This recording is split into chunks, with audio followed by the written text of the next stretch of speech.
The gavel struck like a warning bell. Senator Elizabeth Warren didn't waste a moment on pleasantries. This is an oversight hearing, Senator Cruz, not a campaign stage. She paused only slightly. But before we proceed, if the man your office repeatedly insisted could never be returned to the United States is present today, I'd like him to stand. The room hushed, just long enough to hear a breath catch. Then movement in the third row. A man stood, thin, wound tight, not defiant, not triumphant, just undeniable. Gasps rippled through the chamber. A few aides from DHS fumbled with their notes. A journalist dropped her recorder. Cameras clicked to life. Senator Ted Cruz leaned forward in his seat. He didn't whisper. He didn't ask. He barked, "What the hell is this?" That man was deported, case closed. Senator Warren didn't flinch. Your legal team told this committee under oath that his return was impossible. And yet, here he is. Would you like to explain? Cruz scoffed. Explain? This is political theater. You found a guy from Tijuana, gave him a trim and a tragic backstory. Bravo. Really? He leaned back, arms crossed. You know how many documents have my signature? Thousands. I don't vet every sad face that crosses my desk. Warren nodded slightly. The committee has verified his identity through 3 separate agencies, including ICE records sent under your authorization.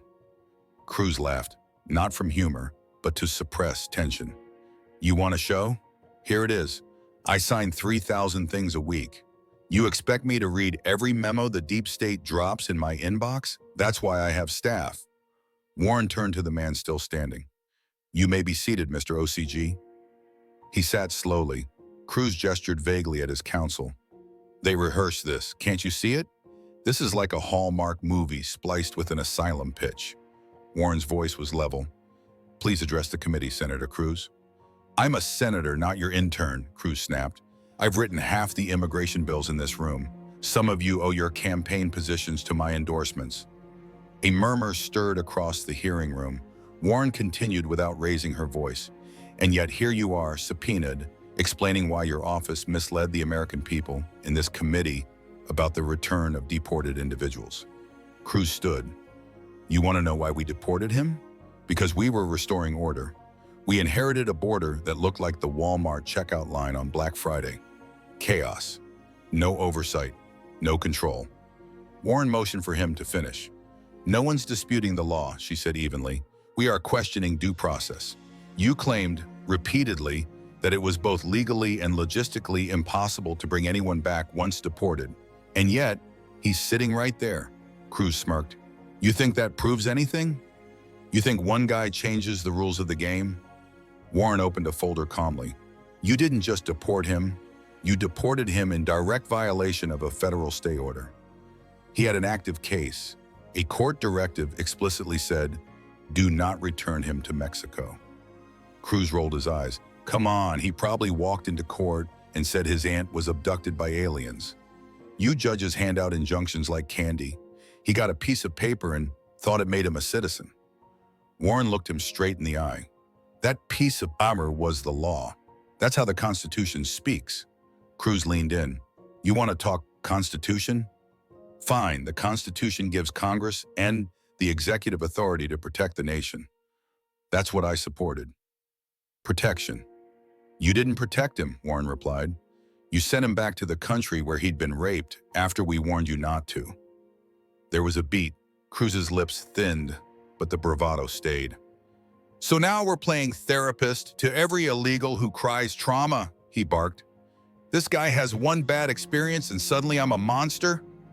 Warren didn't raise her voice. You're not on the stand for how he felt. You're here because you lied to us, to the courts, and to the people. Warren's tone remained cool. You told this committee 6 separate times that bringing Mr. OCG back was beyond your authority, that it required an act of Congress, a UN resolution, or divine intervention. She leaned slightly forward. And yet, here he sits. Cruz raised his palms. So what? You got your guy. You win. Want a medal?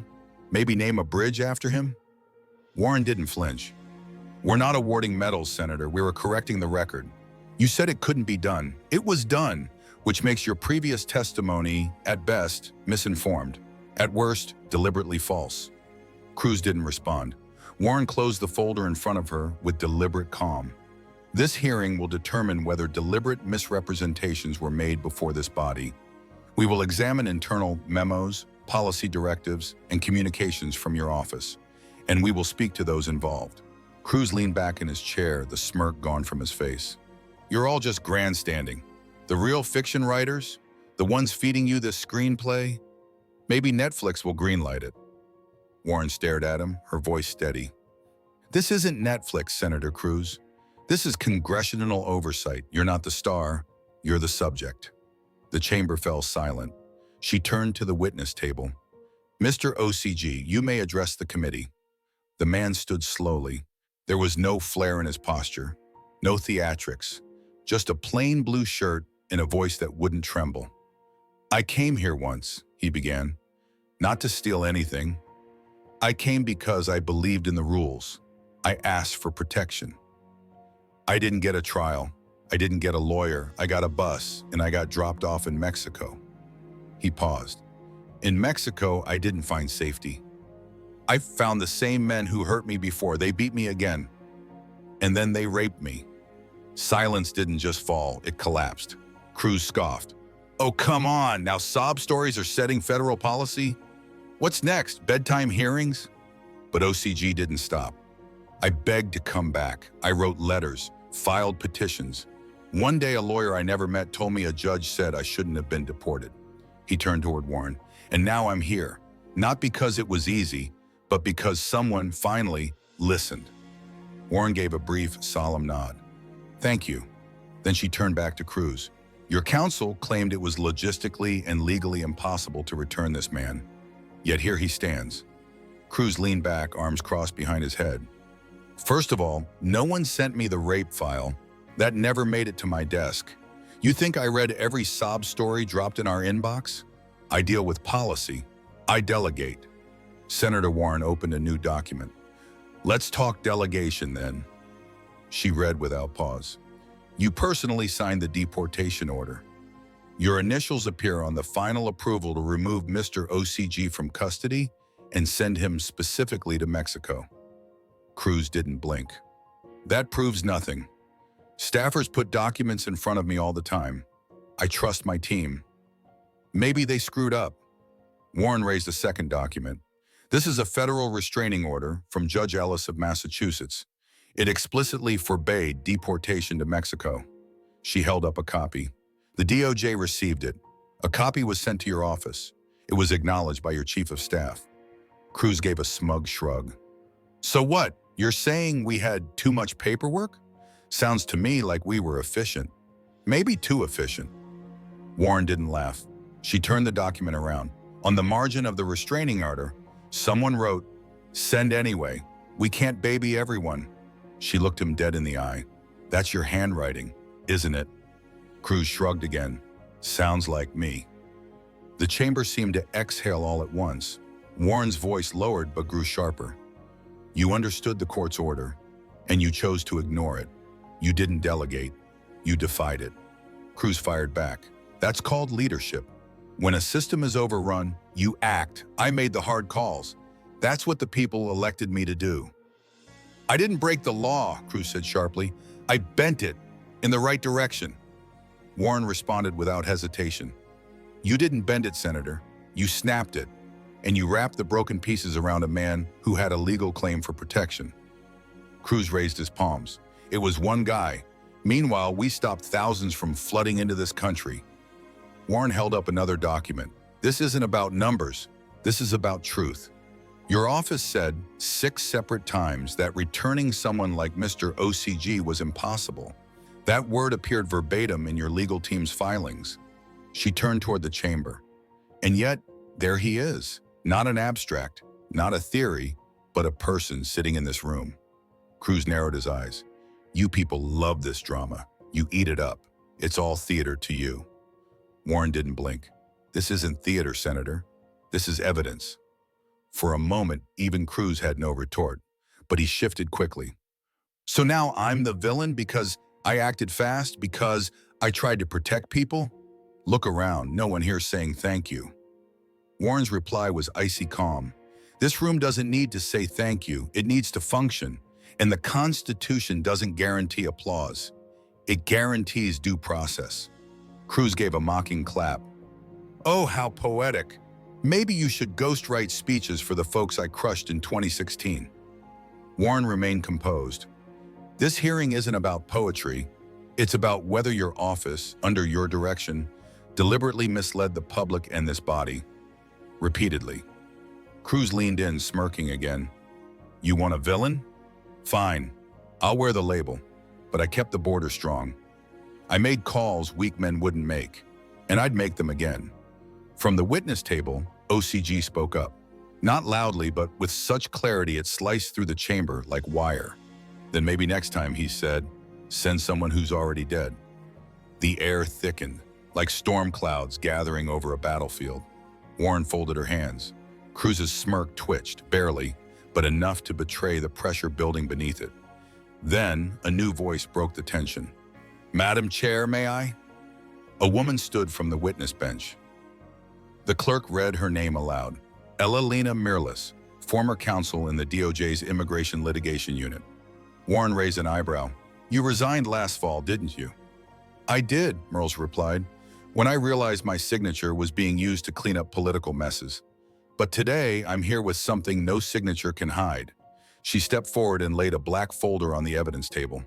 Inside is documentation for a program known internally as Silent Return. It operated under Executive Memo 11G, authorized July 17th.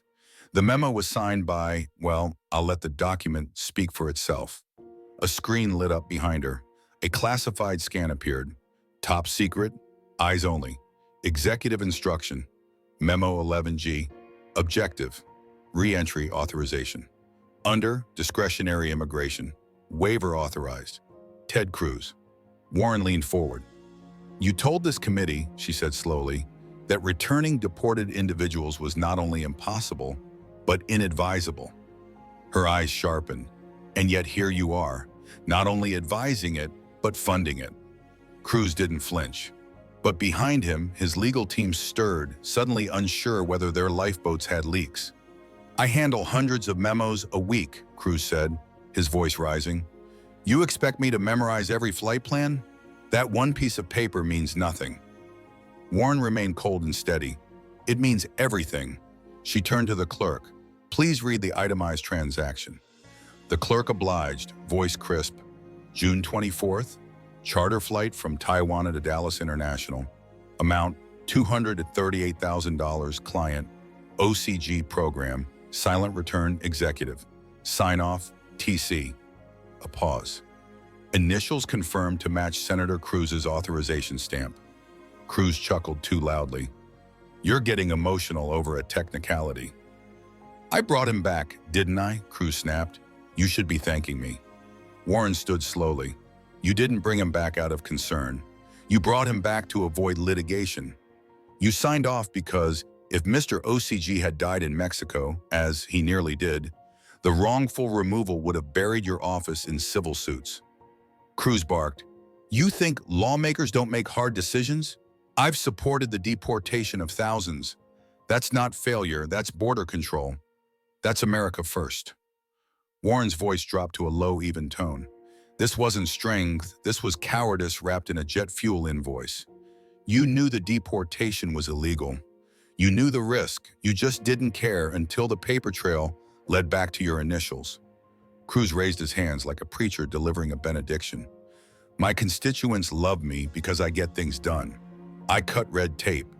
You call it breaking rules, I call it fixing problems. A pause, then Warren, quiet but surgical. This wasn't cutting red tape. It was shredding due process. And no one gets to do that, not even a senator who signs documents like a seal of impunity. A murmur rippled through the gallery. Cruz turned to his legal team. His lips parted slightly, as if expecting rescue. None came. At the back of the chamber, OCG remained silent, but he was there, unmistakably present, a living contradiction to the claim that no one ever comes back. The lights dimmed. The projector hummed. Warren gave a small nod. The screen flickered to life. First, a rusted gate creaking open. Then, rows of steel corridors lined with concrete cells, stacked like shipping containers. Inside, bodies huddled together.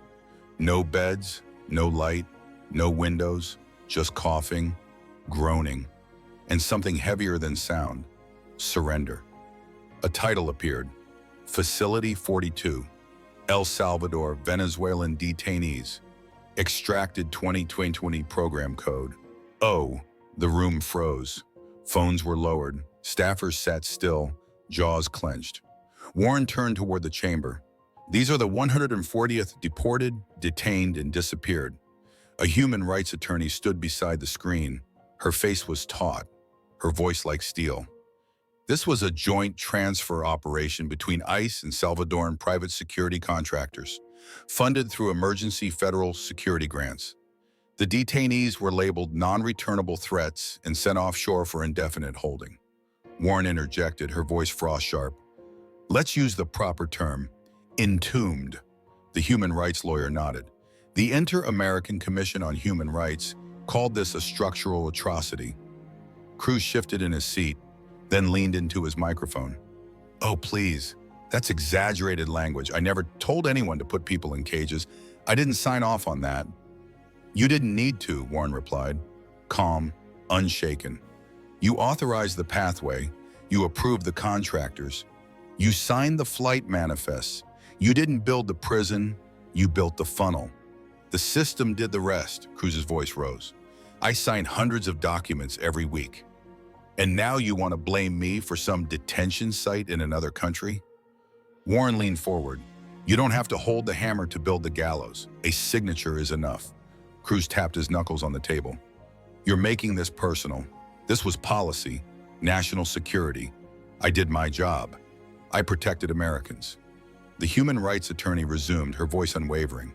According to verified NGO reports, the detainees were denied access to light, clean water, medical care.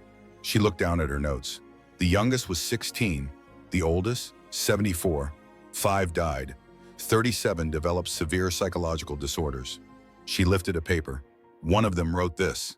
She held it up, faded ink, block letters, a name beneath a crooked line.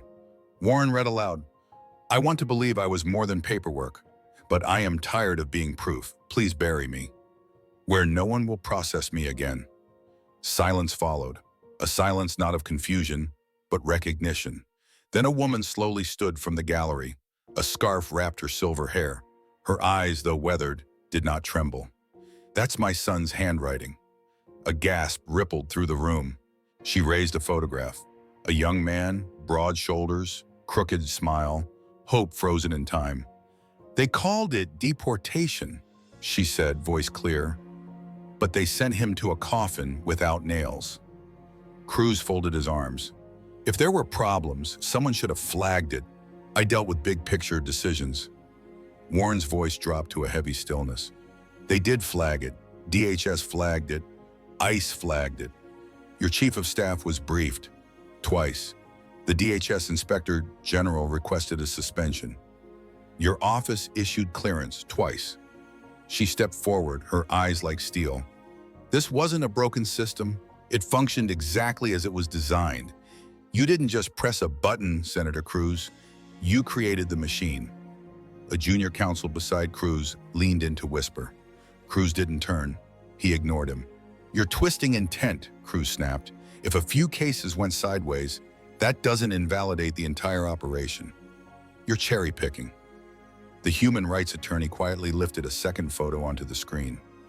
A solitary cell, red light, a young man curled in the corner, knees to chest.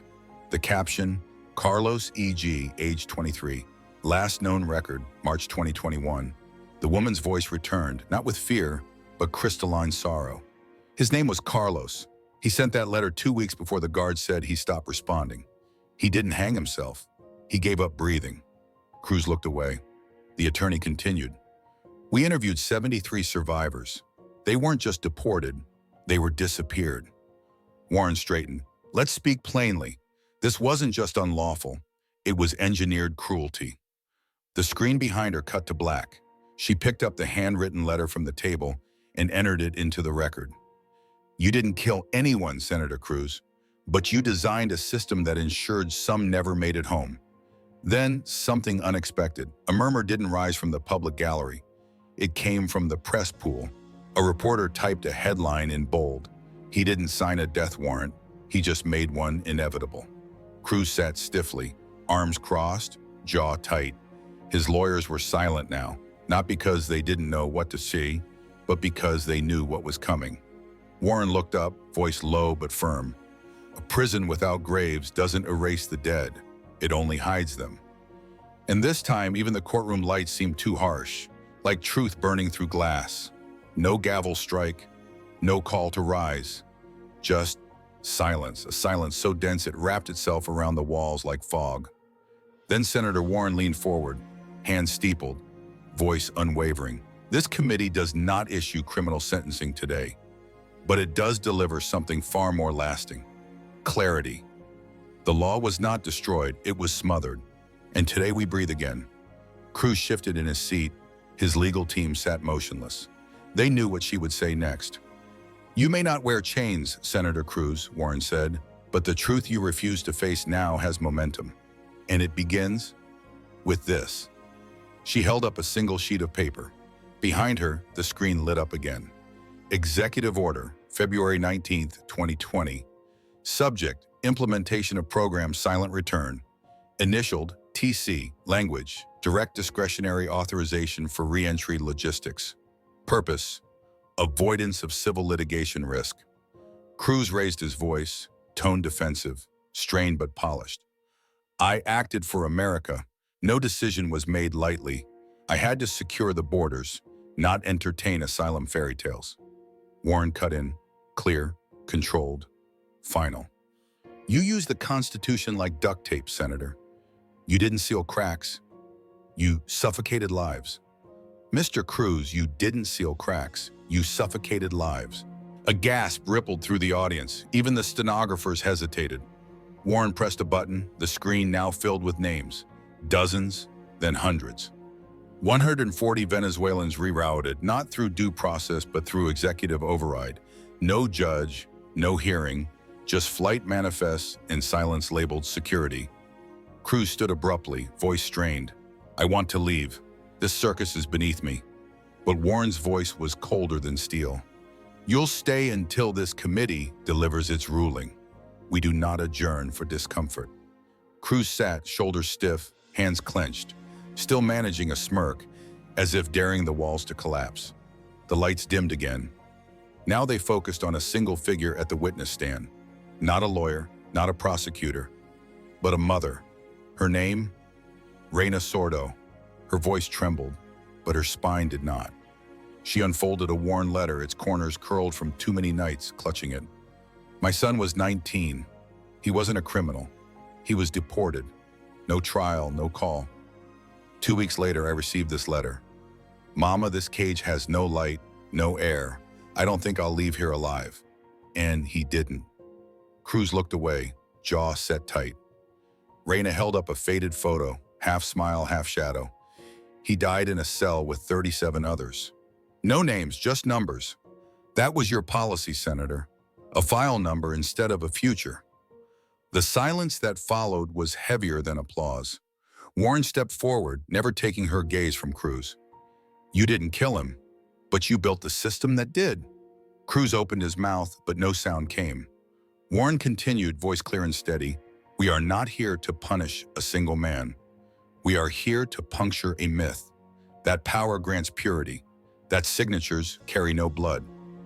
She turned to the audience. This ruling carries no prison term, but it restores something older than politics. Consequence. Cruz's voice, when it finally returned, was quieter, almost resigned. This will blow over, they always do. Warren replied without pity. You said, we can't bring them back. But we did. And now, Senator Cruz, you carry that truth forever. Outside, a murmur grew as the chamber doors opened. OCG stepped out first, holding the same deportation order, once stamped final. Now, across it, bold red letters read, Void, Constitution reclaimed. Cameras clicked. Phones rose. A teenager approached the marble courthouse wall, chalk in hand, and wrote the final words of the day. Some dams break with water, some with truth. And in that moment, no verdict was needed. The flood had already begun. As the crowd stood in silence, eyes fixed on those words, it became clear. This was never just about deportation. It was about what a country allows itself to forget, and who pays the price for that amnesia. It was about the illusion that legality guarantees morality, that paperwork outweighs pain, about how a signature can build a wall, but truth always finds a crack. In that moment, the hearing room became more than a space of judgment. It became a mirror held up not to Ted Cruz alone, but to every citizen who stayed silent when the dam first cracked, who believed the flood would never reach them. Because justice isn't always a roar. Sometimes it's just a name on a list, finally being read aloud. And sometimes that's enough to start a flood.